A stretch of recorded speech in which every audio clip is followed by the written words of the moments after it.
Hello, everybody, and welcome to Reviews That Don't Matter with Jessica Hitt. My name is Jessica Hitt, and on today's episode, it is Riverdale Recap Day. Okay, everybody, we have hit episode 5 of season 2 of Riverdale, and can I say, it's finally getting going. Basically, we start right where we left off in episode 4, which was that Betty is getting a call. Her first call from the Black Hood. And now that Betty's getting these calls from this Black Hood character, boy or girl, I have my theories I'm going to talk about a little bit later on. I am pretty sure, about 90% sure that I am right on this one. I don't think a lot of people are on the radar of this person. Anyway, now that Betty's kind of getting calls from this person and is sort of grounded this mystery and makes sense as to why our group of kids are going to be investigating this in a way. I think that it adds to the story. I think that the Black Hood doesn't just become this random serial killer in town who is just targeting people. It kind of makes him a little bit more menacing. And also, can I say that I don't think I'm ever going to hear that Lollipop song the same ever again. Like every time it started, like every single time it rang, I got like more and more anxious about what was just going to happen. And I'll tell you what, this episode got a little creepy. I will say that. So first, the first person that this Black Hood wants to kind of target is Veronica, and basically says, you know what, Betty, you have to excommunicate yourself from Veronica if you want her to live. So she does that in a very cruel way, in a very public way as well. But it works, apparently. And then the Black Hood wants her to break up with Jughead because he is not good enough for Betty. And that was kind of heartbreaking. I'm not going to lie. I like how she kind of begged Archie to do it for her because I don't think that she could have done it by herself, quite honestly. And also, I like this idea that Betty and Archie are kind of be the dynamic duo of the season, I hope, at least, because last season it was really, Betty and Jughead, and I want to see the more friendship moments between Betty and Archie. They're supposed to be best friends, and we really don't see them interact as much as I hope that they will. And they got good chemistry in like a friend way, not necessarily a relationship way, even though I think it would still work and I'd be completely fine. Like, I don't really care who these characters end up with at this point. I'm not that invested in them to like really have an end game for any of them. Anyway, Archie goes and breaks up with Jughead for Betty, and it's not as hard as he thinks because, Jughead all of a sudden decides to join the Serpents to try to kind of tame them in a way, the way that FP, his father, was doing, and kind of keeping the peace between the North Side and the South Side.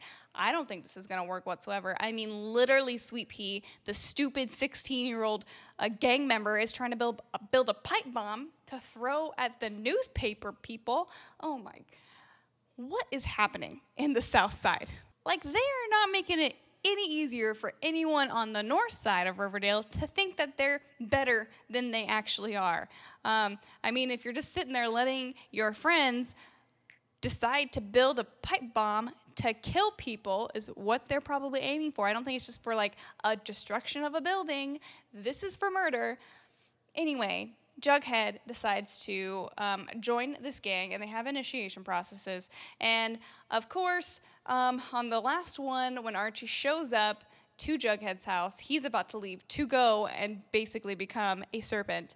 It makes it a little bit easier, but I like at the very end of it that it really does look like it's painful for Archie, I think it's painful in the fact that he's hurting his friend by, breaking his heart, but also painful in the fact that I think he's worried about his friend for joining the Serpents because they never really got to talk about it, and I think that we will get into that. I think that Jughead's going to kind of be on his own for a little bit, maybe an episode or two, until somehow he's going to connect with either a Veronica or an Archie or a Betty, but who knows? Who knows with that, because this Black Hood guy is not playing games, because Betty has been kind of confiding in Archie this entire time, and the Black Hood found out, who knows how, probably because, she did send Archie to go break up with him.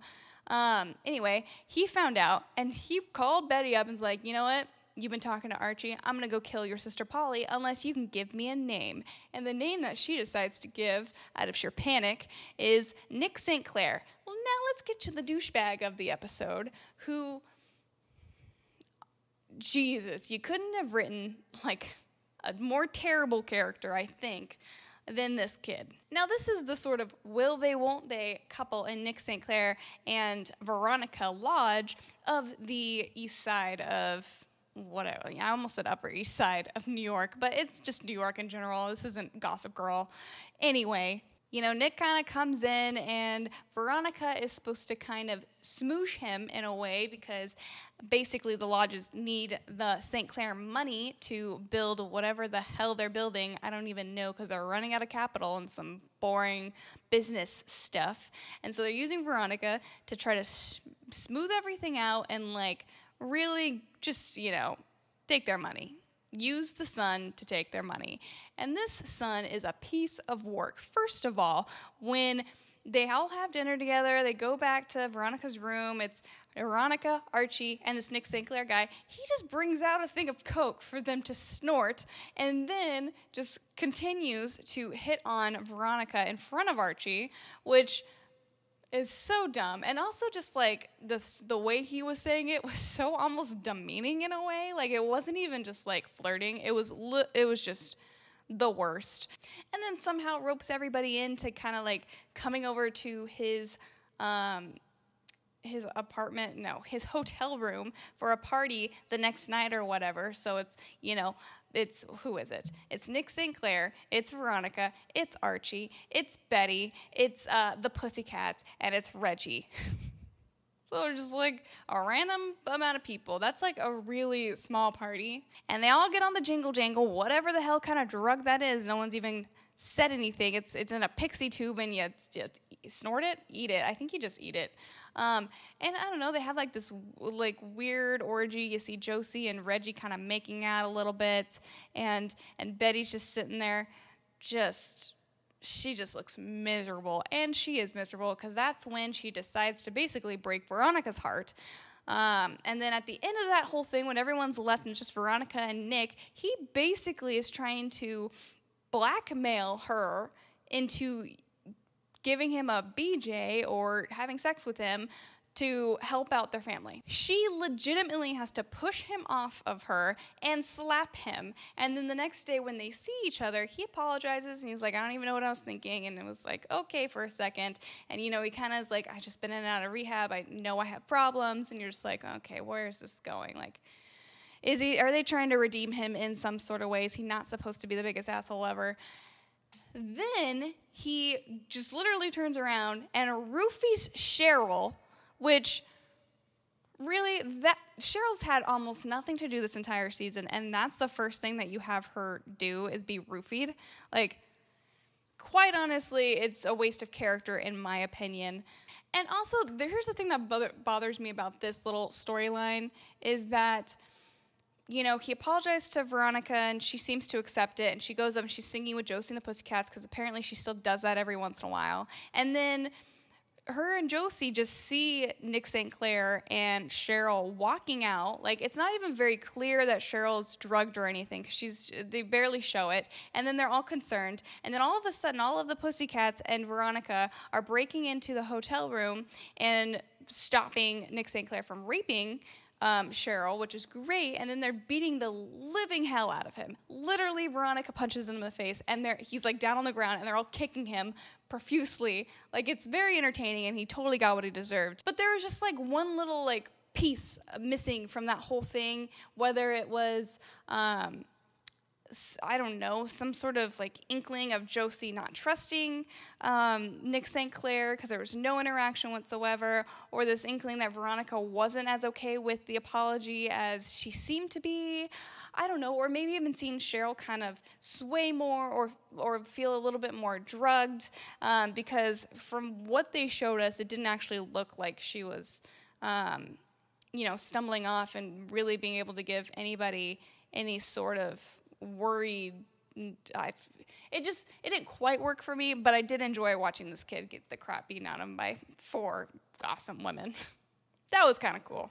Also, shout out to my favorite character of this whole show, and that is Alice Cooper, Betty Cooper's mother. Oh my God, she is just so judgmental and sassy. I love it. And then when she walks into the lodge party and she's wearing that amazing dress, she's got the snake necklace because everyone knows that she used to be a serpent now. It's amazing. And then she just tells Hal to shut it. She is the greatest. I want to see a whole spinoff show of just her and Hermione Lodge, Veronica's mom, just talking. That's all I need, because that right there is money. Okay, you've lasted this long in the video, and you know what I'm going to do?